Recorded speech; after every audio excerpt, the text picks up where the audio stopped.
रोमांचक कुछ बंगाली और विदेशी कहानियों की हिंदी अनुवाद को लेकर सजाई गई हमारी ये अनोखी पहल हॉरेंडस संडे। हॉरेंडस संडे में हमारी आज की कहानी बंगाली राइटर बिनोदिनी की लिखी हुई ओई जगतेर पुथी की हिंदी अनुवाद शैतान। शुरू हो रहा है शैतान।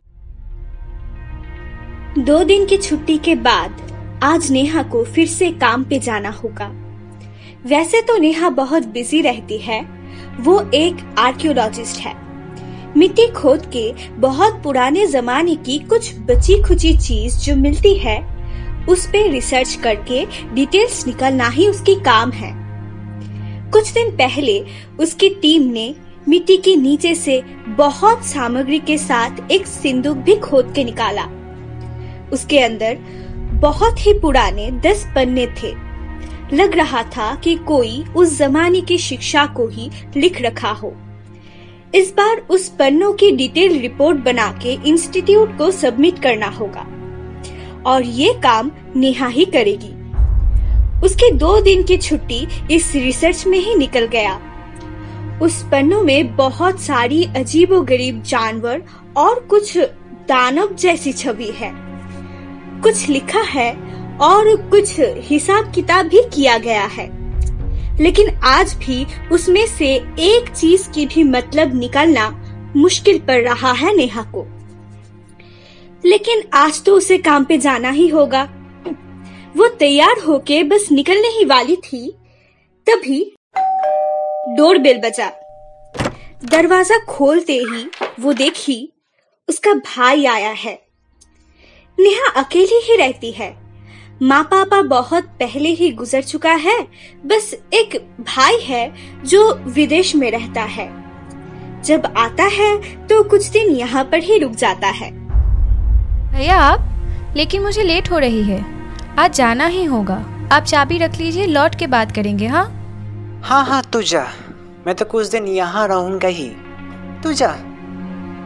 और सुन, संभल के जाना और जल्दी लौट के आना, बहुत कुछ बोलना है तुझे। नेहा निकल गई। काम के खातिर आज उसे इंस्टीट्यूट से म्यूजियम भेजा गया है उसकी एक कलीग के साथ। वो दोनों काम खत्म करके बस लौट ही रहे थे। अचानक क्या ख्याल आया, नेहा म्यूजियम के बुक कलेक्शन के पार्ट में जाकर घूमने लगी। कॉर्नर में एक जगह बहुत भीड़ दिखाई दी। वहाँ एक बहुत बड़ी कांच की बॉक्स के अंदर डोंट टच की एक वार्निंग के साथ एक बहुत बड़ी किताब रखा हुआ है। हैरान करने वाली बात तो ये है कि उस किताब की भाषा नेहा के पास रखी उस 10 पन्नों में से बहुत ही मिलता जुलता है। नेहा और मीरा स्पेशल परमिशन लेकर मैनेजर के साथ उसे देखने आई। मैनेजर समझाना शुरू किया। माना जाता है सिटी ऑफ प्राग की कोई इस किताब को लिखा होगा। 1648 में 30 इयर्स वॉर बस ख़त्म ही होने वाला था, तब स्वीडिश आर्मी ने प्राग को लूटा। उस लूट की सामग्री में ये 74 किलो का किताब भी था। अब इस किताब में 310 पन्ने ही बचे हैं। इसे देव। नेहा की फोन बज रहा है। हाँ भैया, क्या हुआ? मैं काम पे हूँ। नेहा, कहाँ है तू? जल्दी घर वापस आ, नहीं तो मुझे जीने नहीं देगा। तू जल्दी आ। फोन कट गया। नेहा और 2 बार कॉल किया।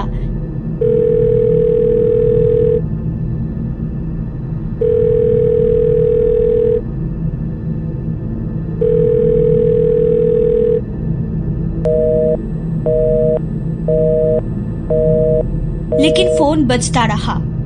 नेहा भागते हुए घर पहुंची। दरवाजे के सामने पुलिस खड़ा है। नेहा ने देखी कि जमीन पर उसके भाई की लाश पड़ी है। वो लाश ऐसा था जैसे कोई उसे लेकर मरोड़ के सारा खून निकाल लिया हो। ठीक वैसे ही जैसे कपड़ा धोने के बाद उसमें से पानी निकाला जाता है। आंखें भी बाहर आ चुका है। देखकर ऐसा लग रहा है कि उसकी मौत बहुत ही दर्दनाक था। फर्श पर खून की नदी बह रही है। किसी ने कुछ भी नहीं देखा, बस एक चीखने की आवाज से वो सब आया और तब तक सब खत्म। पुलिस ने जांच पड़ताल शुरू किया। ऐसे वक्त पर नेहा की आंखें उस लाश से कुछ दूर एक कोने में जाकर अटक गई। वहां उसे खून में भीगा हुआ उस 10 पन्ने दिखा। नहीं, सिर्फ 10 नहीं, उसके साथ उसकी भाई की लिखी हुई एक चिट्ठी की तरह कुछ है। नेहा ने उसे उठाई।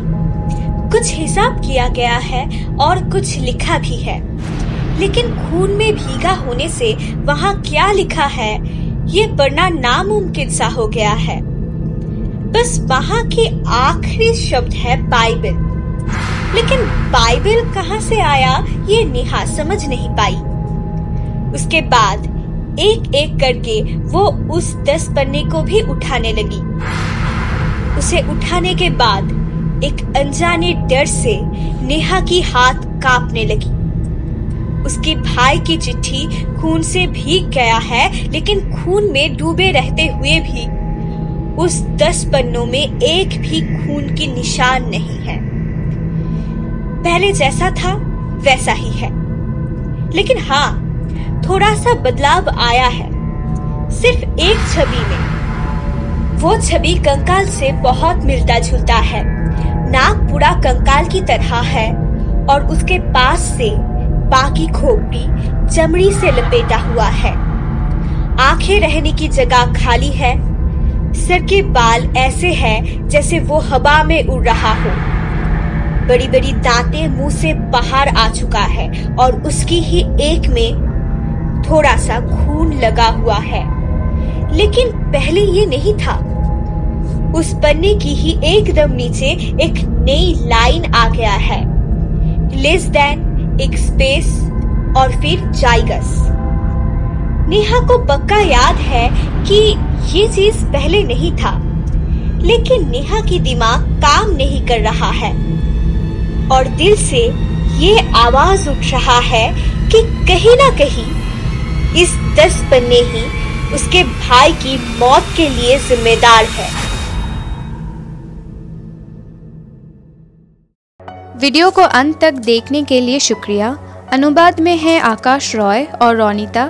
नेहा की आवाज़ में मैं शरण्या हूँ। मैनेजर और भैया की आवाज़ में रुद्रा जो है। कहानी में रोनिता है। साउंड डिज़ाइनिंग में शोबर्नो है। इस कहानी की आखिरी हिस्से को सुनने के लिए चैनल को सब्सक्राइब कीजिए। आखिरी हिस्सा अगले रविवार को आने वाला है।